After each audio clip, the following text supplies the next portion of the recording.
everyone. Sorry that this episode is coming a little later than usual. The Fighting Illini are playing the Ohio State Buckeyes right now, and I went for the first half, but when we were when I left, we were down 20-3, so I figured that it wasn't going to get much better. So now we're down 20-10, and it might be 27-10. But I figured, it's Ohio State. We're gonna lose, so I got back here. But let's start this off. But Michael, how's your week been? How's your week been? It's been good. But I worked all week, you know. But Mm-hmm. I am going to Kentucky next week, so I probably won't be on. I won't be on our Saturday podcast, which Well, sucks. I But actually need to talk to Jack, our other co-host, who is here on Mondays, because I want to talk to him about possibly doing it on Thursday because I'm going home for the Bears versus Saints game, and I am not gonna spend part of my Saturday that I could spend with my family doing this. As yeah, much as I love to do this, when I have the ability to spend time with family, I'm spending time with family. yep. So I gotta chat with him real quick, but that's a topic for, or not a topic, a thing to do for another day. So all right. So first things first, we're actually going to start off with the Bears injury report because literally we started this 3 minutes ago, and I am not joking. The injury report literally came out like 5 minutes ago. So Grady Jarrett is out. Austin Booker is questionable. Travis Homer is questionable, but I don't think he ever sees the field. No. Um, Colston Loveland is questionable, but with him being full, I do imagine him playing. Um, Cairo Santos was full all week and is questionable, but I imagine him playing as well. And I would also imagine Colston Loveland playing because if you upgrade to full, you should be fine. Yeah, But the rest of that list is fully healthy. That is awesome. And the Commanders are gonna be without Terry McLaurin and Noah Brown. And you might be wondering why I put so much emphasis on the "and" before I said Noah Brown. Well, Noah Brown was the player that caught the Hail Mary touchdown last year. So that will not happen this year. That will not happen. Um, and I mean, wait. I have a question. Were we 2-2 going into that game last year? oh God, was it week 4? I Uh, know because when we might have been 2-2 going into that game. did the Bears play the Commanders last year? I have to look that up. I think we might have been 2-2 going into that game, so we could have a repeat of. I, I hope not, but we could no, have a no, it repeat. wasn't. It wasn't. We weren't 2-2. Because the last game between the Bears and the Commanders was October 27th. Oh, okay. So not a quite a year's difference yet. So, but I mean, this, I mean, to have basically our full team healthy, that is huge. Yeah, Especially getting Edwards and Gordon back. Oh my god. And we lucked into McLaurin being out uh and Brown because Brown was limited Friday and I think he might have been limited today, but they held him out for safety, I guess. But I mean, what how do you feel about having our most of our core back, Michael? I I feel I feel great. I mean, this is huge. Having TJ Edwards back at middle linebacker has been such a big loss for us in these first 4 games. And I had a feeling this was going to happen. He'd come back after the bye. And then the biggest one coming back is Kyler Gordon. Mm-hmm. Kyler Gordon is so good at blitzing off the edge. He is such a good slot corner. It is insane what he can do, and he's going to be matched up with Debo Samuel mostly. I bet the whole game because Debo plays slot. So not having Tyreek Stevenson on him might help us, where Tyreek Stevenson's going to look a lot better on the outside, in my opinion, Mm-hmm. and he does. And then Darnell right back is huge. It's Mm-hmm. it is big. It is big. Even though Ozzy did look good against Max Crosby the second half of the game, uh, Mm-hmm. but Darnell Wright's we might get a lot of flags from him, but he does not have it. He does not give up pressures, which is He great. doesn't give up pressures or sacks. He has the least amount of sacks that on the team. But I have to say one thing that I'm going to say is there's an everyone hasn't talked about him, but another guy that has been very surprising with not giving up sacks is Jonah Jackson. I mean, Jonah Jackson. I mean, he was known for his penalties when he was in uh,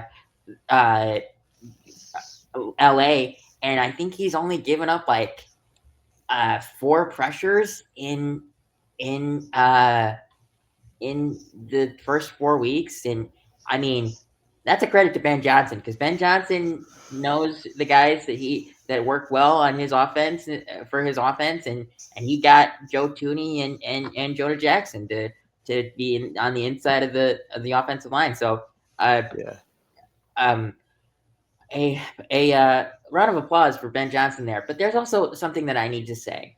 So Grady Jarrett, when uh, um, when we signed him to a 3-year, 43.5 million contract, and at the time it looked like a good contract because he was a veteran and he was a very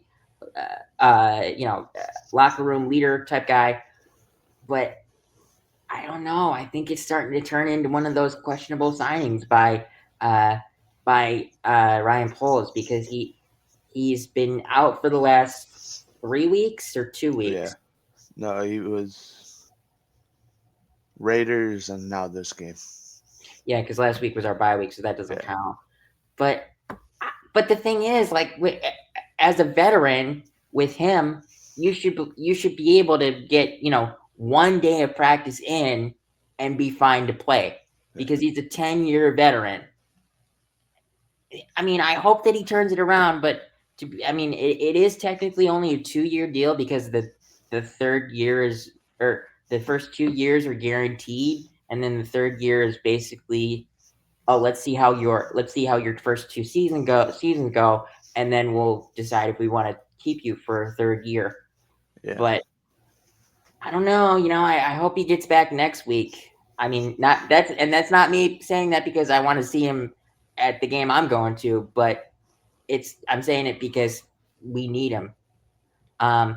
so I mean, so all right, we kind of went through this, but I like to have this as its own topic because that's what that's what we talk about a lot. I mean, I I hate that we have to wait till Monday for this game. Seriously, I want Same. to watch this game. Like I want I mean, if you wanted to make us wait until Sunday night. Like I think this would have been a great Sunday night game. Yeah, Um, but I mean, Jaden Daniels is back, so that's going to be dangerous. But he is going to be without two of his top three weapons. I mean, personally, I believe that um, Noah Brown is his third option, but still, I mean, Noah Brown is still fairly good for his limited role in the offense. But what do we need to do to to to stop this offense is my question. I It, mean, I go ahead. mean, just to stop this offense, you you have to get a like even if you do get pressures, Jaden Daniels is gonna run. You just you gotta QB spy, basically. You Mm-hmm. we have to put a QB spy in on Jaden Daniels. I don't care who it's with, but we just have to have one guy following Jaden Daniels the whole time. We gotta make him. He might torch us if he throws the ball, but we have to make him throw the ball without Terry. Well, in my personal opinion, the two best guys to put on Gene Daniels as a QB spy is either Edwards or Hmm. Edmonds. Yeah, In my personal opinion, I mean, and what do we want to see from the Bears? I mean, the Commanders defense, I think, has given up like 11 point something yards uh, uh, a play with their pass defense. So I would love to see a pass heavy game, but apparently there's rain in the forecast for Monday for Washington. So that's something to look out for. I mean, I still want to see a pass heavy game because I mean with how many yards they give up per pass, I think Caleb Williams could have a great game. And I would love for him to get to like maybe 1,200 yards. He's at 927 right now, so that's not too challenging. I mean, 275. Yeah, that's not too challenging. I mean, he did it against the Cowboys, but yeah. that was the only one that he got over 250. Um, but I want him to get on pace so he can get to that 4,000 pass yard mark. And I mean, if you look at the Bears' schedule, okay, let's just pull that up right now. I'm sorry, I have to pull that up. I should have done that before. Uh, Bears. We play Commanders, then we play Saints. I mean, the Commanders don't have a great pass defense. No, The Saints don't have a great pass defense, but something is keeping them in games. I don't know the, what that is. it's. I'm telling you, it's them playing at home is keeping them in games. It's like Um, weird. the Bears do play the Ravens on the 26th, but their defense is missing a lot of key pieces. Their defense is statistically the worst defense in football right now. And what we're one ahead of them, right? One or Yeah, one or two ahead. something like that. Something that sucks. But I mean, the pieces that the Ravens are missing are guys like Roquan Smith. Oh God, the the the, Kyle- the, the, de- Marlon Humphrey, the Kyle defensive Hamilton. tackle. He has such a complicated name that I can't Yeah, pronounce it. But they're missing a lot of very big pieces on defense, and then. But the thing is, I think when we do play the Ravens, the biggest person that they're missing right now, which is Lamar Jackson, will be back. I do believe he that he will. will be back when we play them. Yeah, he'll be So, back next week probably. I mean, I want to say that that game is going to be closer than it is or than we believe, but I just don't know. I don't know. I mean, with Lamar Jackson, anything's possible. I Yeah, mean, so okay, in this 4 game stretch between the Commanders, the Saints, the Ravens, and the Bengals, I hope we can come out 3-1. And I'm gonna say it, the loss is gonna be to the Ravens. I'm gonna say yeah. it. I'm gonna say that because Also in that 4 game stretch, I realistically could see Caleb throwing for 1,000 yards total, just because the really, Bengals defense is not that good. The Ravens defense hasn't been good. It's the Saints. He should be able to get 250 there. And then this game, the Commanders, he should be. If it's not raining, it should be a very pass heavy game. Let's talk about a little nugget before we get on to the next topic that's Bears related. But Joe Flacco was traded to the Bengals last week or so, Yeah, I a couple days ago, think and Tuesday. and I think that is definitely an upgrade over Jake Browning. I I'm surprised that that sentence is coming out of my mouth because Joe Flacco is 40 years old. Um, but I just I don't think that he that even I don't even think that 10 days isn't or well wait when do we no we play him in a couple weeks, so by the time that the Bengals play the Bears, he'll be used to the playbook, but I still hope that we can be a fucking 40-year-old. Yeah, Excuse my language. I'm sorry. I mean, uh, it's just. I mean, he's 40. I wish one 40-year-old that we could beat was Aaron Rodgers. We cannot do that for some godforsaken don't reason. worry, we'll do it week 9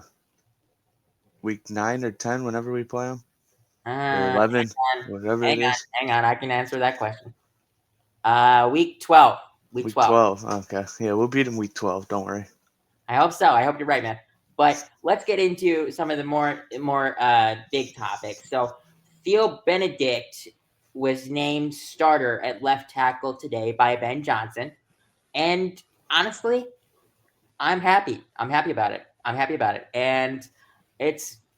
I mean, and good for the kid, man. I mean, I know that he kind of got thrown into it because he was starter at right tackle 2 weeks ago and didn't adjust to it very well.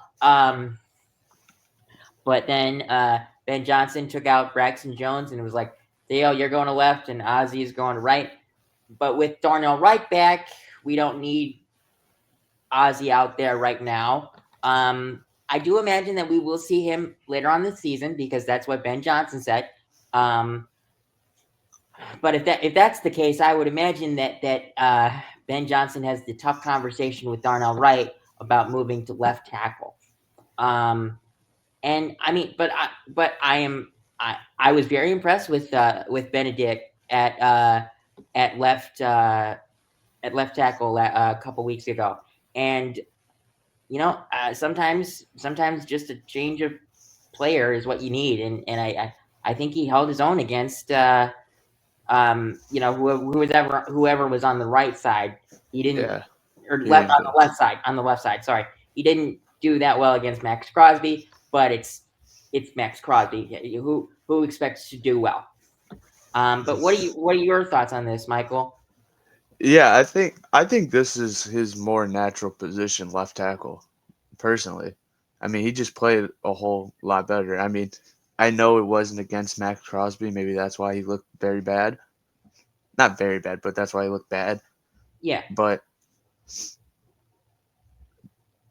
it's just something about not having Braxton Jones out there where I'm like, yes, I've been saying this the whole season. I don't want Braxton out there, and it's Mm-hmm. finally happening. He Yeah, he's got on my nerves way too much. and to be honest with you, man, I mean, when you look at uh, the Raiders defense compared to the Commanders defense, I don't think they have that big of a star-studded pass rusher, uh, No, on either side. So I mean, yes, they have Von Miller, but they have a I want to say a 38-year-old Von Miller. I mean, how old is he? Uh, he was drafted in 2011. He's been in the league 14 years, 30, 15 years. 36, 36. But I mean, he's not he's not the player he used to be. He's not. This isn't the Von Miller of the Broncos or anything like that. So Although Von Miller did have a good game against the Chargers. well, that was without Joe Alt. Yeah. So So there is that. So Theo, take. I mean, you know, I want you to take the most out of this opportunity and show us that you can be a long term starting left tackle. Well, maybe, but Hey man, who knows? He could come out and just be an absolute stud at left tackle. Who it's knows? possible. It's possible. Yes, it is. It is. But let's get into the last couple topics here. Um, because these are pretty important. So there, I've read articles online that the Bears are searching for defensive help, and holy crap, do we need it? And there's the one player that they're keeping their eyes out for is Jeffrey Simmons, and I mean, I think I see the thing for me is I believe that Ben Johnson has the more say in if you're gonna trade for a player or or someone is gonna get traded. Um, and while I believe that Jeffrey Simmons would help us out a lot, um, I don't know if we have the cap space for a trade like this, and I don't want the trade to be like Jeffrey Simmons for DJ Moore or something like that. As much as I do want to see Luther Burden get more involved, and with because Jeffrey Simmons cap hit is like 22.85 something like that, Yeah, and DJ Moore's is 24.9 or something like that. So we would be taking on the lesser contract, but um, I mean, I would rather have DJ Moore, if I'm being honest with you, as much as I love Jeffrey Simmons. But I'm going to throw this out there. If if if a trade, if this trade, if a possible Jeffrey Simmons trade happens, I think a reasonable trade for him would be just Jeffrey Simmons for a second round pick because Jeffrey Simmons is 28, I think. yeah. I'm gonna look that up for 28 or 27. uh Jeffrey Simmons. Um he is okay, I have to go to ESPN because he's 28. He's 28. He's 28. And but I mean, if you look at his regular season stats so far, he's got 16 solo tackles, which isn't that great, but that's a defensive tackle, so that's not that's not their thing. But he has 3.5 sacks and one forced fumble.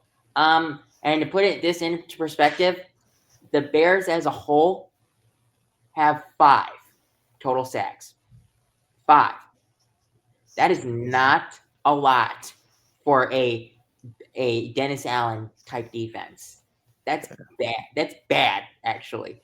But Michael, you said that you had a possible Jeffrey Simmons trade. I threw mine out there. What's Yeah. yours? Well, mine was also like I was thinking like a second and maybe like a fifth.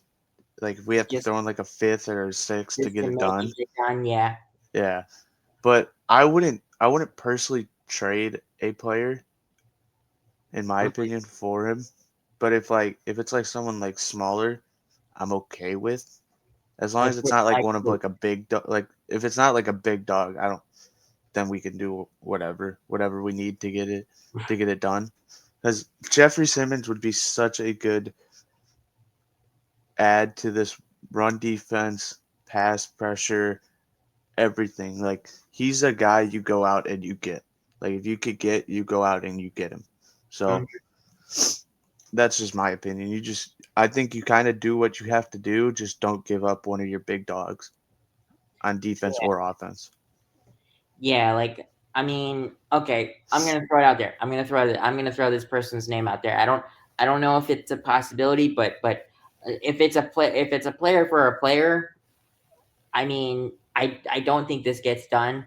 But Jeffrey Simmons for a guy like Zach Pickens or something like that, I mean, that's probably not going to get it done because Zach Pickens hasn't done anything in Yeah, I mean, if they do like Zach Pickens and then like like a fourth or something. Like, Pro- it, you'd probably have to sweeten it. You'd probably have to make it a third. yeah, like go ahead, get it. Like, just get it done. Yeah, If it's like that's something not like that. bad. That's not No, bad because honestly, the thing is, Ryan Poles doesn't have great track records with third round picks anyway. exactly. So So, you know what? If that's what the trade is, sure. But again, we don't know if this is going to happen, and the trade deadline is what we're in week 6 now. 3 weeks away. yeah, week 9 or Yeah, it's 10. week 9 now. I think it's week 9 because it used to be week 8, but it's Yeah, week. I think it's it's week week 9 9. now. All right. Now, this last topic is a fun one. And also, I think we could be literally talking about this for 10 to 15 minutes if we want to. So, okay, the two players that are in this sentence, so the last time that DJ Moore had a star-studded stat line game, in my personal opinion, was against the Commanders last year, or no, not last year. 3 years ago. Two 3. years ago, because Yeah. he had 8 receptions, 230 yards, and 3 touchdowns. And in my personal opinion, he should have had a fourth because he did not step out of bounds the one time that the ref said that he stepped out of bounds. But also, I will say this: the that game, he did have Justin Fields as his quarterback. But also, let me put this in perspective. I believe that Justin Fields had like something like 200 and I think all his yards were to DJ Moore. no, I mean a majority of them. I would say like 95% of them, Yeah. yes. But I want to say he had like 50 or so to other people, but it was all DJ Moore. Yeah. Seriously, that game Justin had 4 touchdowns. I can't remember how many yards he had, but the other touchdown that he threw went to Cole Kmet. Um, and I mean, if you look at his stats now, I mean, DJ has like um I think he has the stats that now as he did in that game. It seems I like. think he has less. I think he has less than that. Yes, he has less than that. He's got 16 receptions, 173 yards, and 1 touchdown. So, I mean, he needs a legacy game. Yeah. And I mean, in my personal opinion, I don't like the corners that the Commanders have. So, Well, I mean, they have Marshawn. They have Lattimore. yeah, yeah, But it's whether or not he's still Marshawn Lattimore from like 2, 3 years ago. Saints. Yeah, Yeah. and he's not. He's not. And Tyreek Stevenson needs to have a legacy game because everyone remembers the um everyone calls it the Fail Mary. Uh um because he decided to taunt uh to the crowd and basically didn't wasn't paying attention when the ball was snapped and decided to bat the ball in the air and not down. And he's talked about it, and it's a play that haunts him, and it's gonna haunt him the rest of his career. Um, I mean, he's played great since Jalen Johnson went down, and it's only going to help that he's got Kyler Gordon back. So I mean, Tyreek, you got to keep playing like you've been playing, man. I mean, I want you to have a good game. I mean, I I can't predict the stat line for you because it's unpredictable. I mean, I don't know who you're going to be covering. You're probably going to be covering some unknown. Maybe you cover Luke McCaffrey, Yeah, that's what I was gonna say. which I mean, I I'm going to look up his stats just to. see. He has not been that good, Luke McCaffrey. He just has a couple big plays, like where he gets like he's a guy where he'll either get you 50 yards off of one catch or he won't Or do nothing. anything. Yeah. So we I got to just limit that. right. Yeah. Well, okay. So he's got 7 receptions for 146 yards and 2 touchdowns. My I boy. mean that's not great for 5 games into the year. I mean, but he's probably the fourth option in their passing offense. Fifth. Zach Yeah, Ertz. that's true. Yeah, I forgot about that. I can't believe that he's still playing. I Yeah. um so I mean honestly, I mean the only thing that you should fear about Luke McCaffrey is his last name. Yeah. There's nothing to fear in terms of his game. I would say. I mean, yes, No, like it's just the deep balls. That's like the only thing. his father was a wide receiver, but and his big brother is in the league, Christian McCaffrey, and isn't there another McCaffrey? Or There's no? another one that was in the league too. I think they had three. The other one's out, I Oh, really? believe. Okay. But I mean, like, I mean, what if you had to predict a stat line for these guys? Because I think that we have to do it in a way. What would you want to predict for a stat line for both these guys? I mean, DJ Moore, I feel like he has to get the 100-yard game. But then again, it's like Rome is emerging to like that guy. Wide receiver one role, Yeah, like he's emerging to like he's like a top receiver in the league type of thing, like type and of emerge. still and it's 6 weeks into the year and teams can't stop him, which Exactly. is awesome because I have him in, I want to say, like 3 fantasy leagues. He scored me a touchdown every game, and Yeah, and those are in some of the leagues it's a touchdown dependent league. In some of the leagues it's a PPR, so it doesn't matter. But the touchdown dependent leagues are great. yeah, yeah. I mean, if DJ Moore can get like 6 catches for like 75 yards and a touchdown, like that's a good game from him. Because you gotta imagine Rome's gonna get a touchdown. He's gotten it every game, so like that's like he's most likely gonna get a touchdown. So Hmm. it's all depends if Caleb can find DJ Moore because there's a couple times like the Vikings game that DJ Moore throw where Caleb threw it out of bounds, like overshot him. That would have been a touchdown for DJ Moore there, most likely. Right, So right. Yeah, I remember that play. so like 5, 6. If he could get 6 to 8 catches, I would say 6 to 8 would be a good game for him with 75 to 100 yards and a touchdown. Like, that's a very good game Hmm. with Rome out there too, because Rome is that guy. And then Yeah. Tyreek Stevenson, if he could just stop letting up big plays, if he gives up like 50, 60 passing yards, like that's fine as long as they're not touchdowns. I don't want to see I don't want to see a wide receiver get a touchdown on him. Hmm. Like See, for me, offensive players are easier to predict for myself. Defensive players, it's it's it's up in the air because you don't know what type of defensive player you're going to get every game.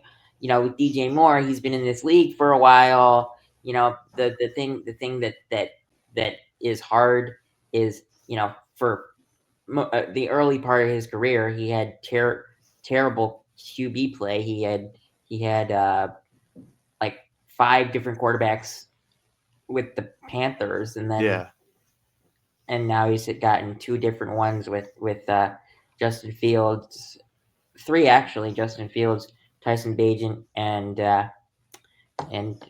and Caleb Williams. But yeah, Caleb Williams is at least staying healthy, and also, another thing, the Bears' offensive line only given up 7 sacks so far, which that's is great. which is Okay, great. I'm gonna go off this DJ Moore thing. Last year against Washington, he had 2 catches for 27 yards, no touchdown. Rome last year had 3 catches for 41 yards. I think we're going to top that, personally. I mean, so what? 41 and 27 for both of 27. them. Yeah. 68. That is 68 But yards combined for both of them. That's terrible. That's terrible. But but Swift had 129 rushing yards I do with remember a that. touchdown. And he had no catches that game.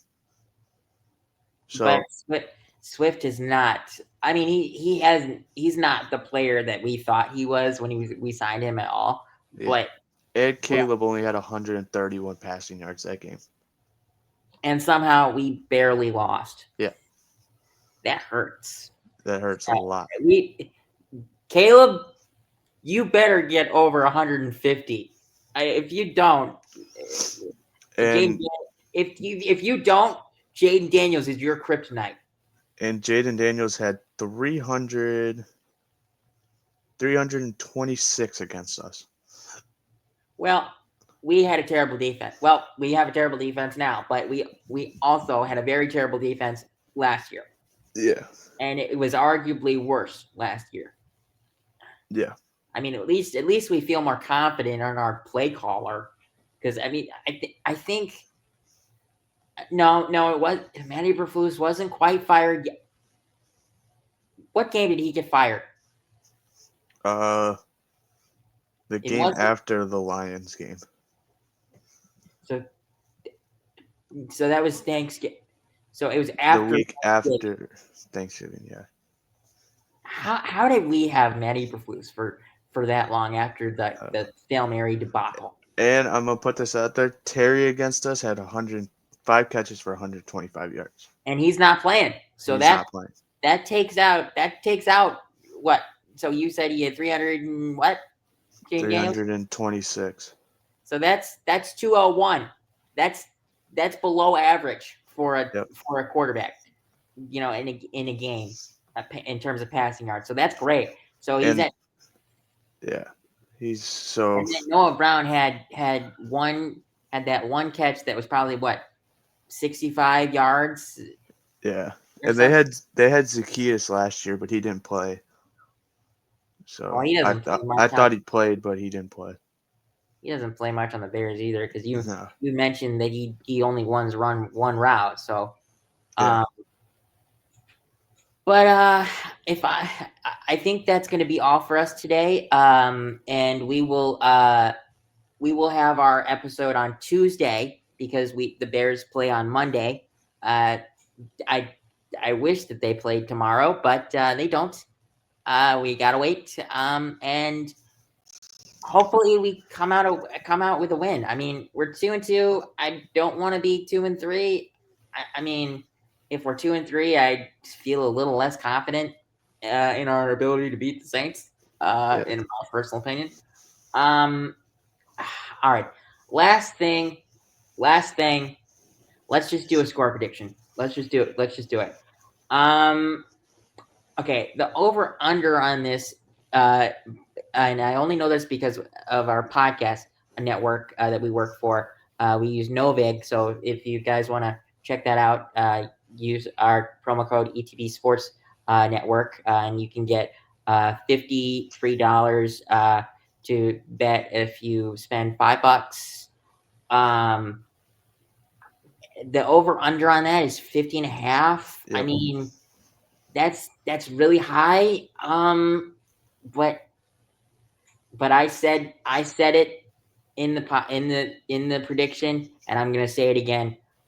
I'm gonna steal your thunder again, Michael. But I think that this is gonna be a game like the 2018 Rams versus Chiefs, where both teams scored 50. Yeah, Uh, 50 plus. They scored like 110 points in that game.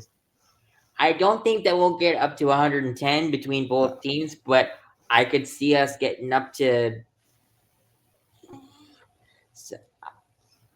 I could see us getting to 60, 65 or 70 if it's not raining. Yeah. So, I mean, I'm going to do it. I'm going to say the Bears win 35-30. I think yeah, I was gonna say I think it's gonna be 38 Bears, 35. I think we win off of a last second field goal. Okay, who kicks the field goal? Santos or Moody? I think Santos is fine. I think Santos kicks a 43-yard field goal to win us the game. Wow, you even gave the yards there. That's interesting. Okay. Well, I hope you guys enjoyed this episode. That's all for us today, and we will see you Tuesday night, um, probably around 5-ish or 5:30-ish. So look out for that one, and hopefully it's in good spirits. Hopefully it's in Yep. good spirits. Yep.